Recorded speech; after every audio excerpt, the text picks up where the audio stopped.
At this moment, we are taking you live to the Brandenburg Gate and the Berlin Wall, where hundreds of people have climbed on top of 15 feet of concrete to celebrate the triumph of 28 years of hope. This is really a scene of happiness. The wall is still standing, as you see, but the wall is political rubble, because today, the government of East Germany announced that its borders are open.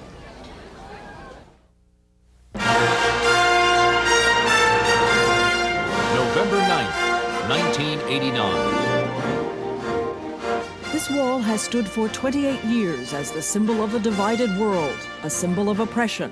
But tonight, East and West Germans have come to the wall to celebrate the end of fear. How did it come about? What were the pressures that forced this dramatic change? And what's next? Former President Ronald Reagan joins us live tonight. The changes that have engulfed Eastern Europe have already stirred up the Soviet Union. And tonight we go behind the scenes in the Soviet parliament to hear the raucous sounds of the new Soviet politics. What's going on in our country is historic. Today's events are the fulfillment of a wish.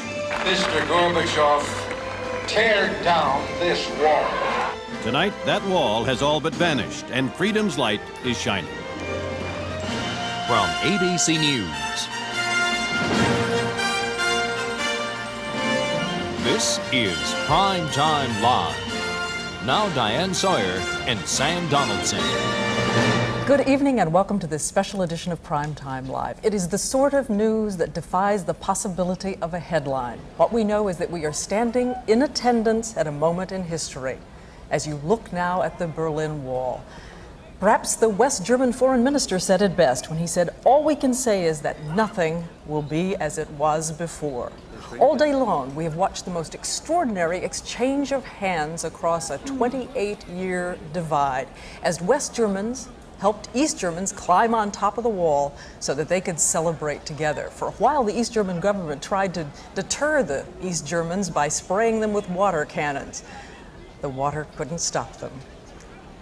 You know, in 1961, when that wall began to be erected in August of that year, it was closing the last gap to freedom in the Iron Curtain, which had been spread across Europe. And now, with the Iron Curtain crumbling, that last wall is crumbling, and the Iron Curtain is probably no more. Well, it's you know, you dread proclaiming it too soon. You always wonder what could happen next. And indeed, the Soviet spokesman said today that we shouldn't expect the wall to disintegrate soon, that as long as there is a military difference, that the wall will remain intact. But it's lost its meaning. It's lost its meaning because everything about the Soviet Empire and the Eastern Bloc has changed. 3 weeks ago, East Germany was still the hardline state. And then the leadership changed. The new leader, Egon Krenz, fired the cabinet. He changed the Politburo. He's declared for free and open democratic elections. And today, he's lowered the wall. To talk about this, we're going to talk to a man who must be enormously satisfied today.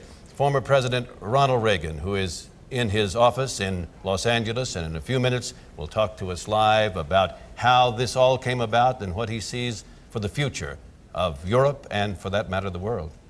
Let's go back to the wall and Don Cladstrup, who's there and shivering. It's 4 o'clock in the morning. It's cold. Don, tell us about the scene over the last several hours. What's happened? Oh, it's been just absolutely incredible. I mean, take a look around here. How do you put words on a picture like this? I don't think that there are enough superlatives in the language to really describe it all. I mean, just a few hours ago, you could have been shot for doing what all these people are doing. And now what you hear is the sound of champagne corks and people cheering, and it's just amazing. And I think it's a terribly special feeling to be here. I mean, it's, as you said before, about 4 o'clock in the morning here, and this is a town that's wide awake. It never went to bed.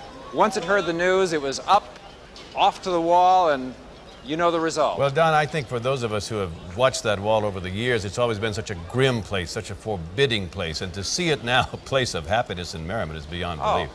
It's a completely different picture. I mean, getting over here to the wall from our hotel in West Berlin, there are more cars from East Berlin in the streets than there are cars from West Berlin. I mean, the East Berliners are coming over here in droves, going for sightseeing, tours, and just looking around, seeing things that they've never seen before and that they thought they would never see in their lives. Don, tell us about what you've noticed about people chipping away at the wall. I understand that East German authorities have said that it will not come down immediately, but they may not be in control. Maybe not all at once, but maybe in little bits and pieces. The first thing that we saw here this evening was somebody climbing up with a hammer and taking bits and pieces away.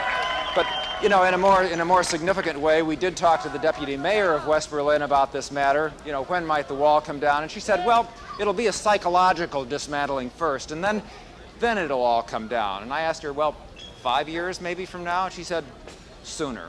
Well, now, Don, technically, although East German borders were declared today to be open, supposedly until, what, 8 o'clock your time in the morning when the visa offices open, the exodus can't really begin. Well, you know, it's really hard to say. The rules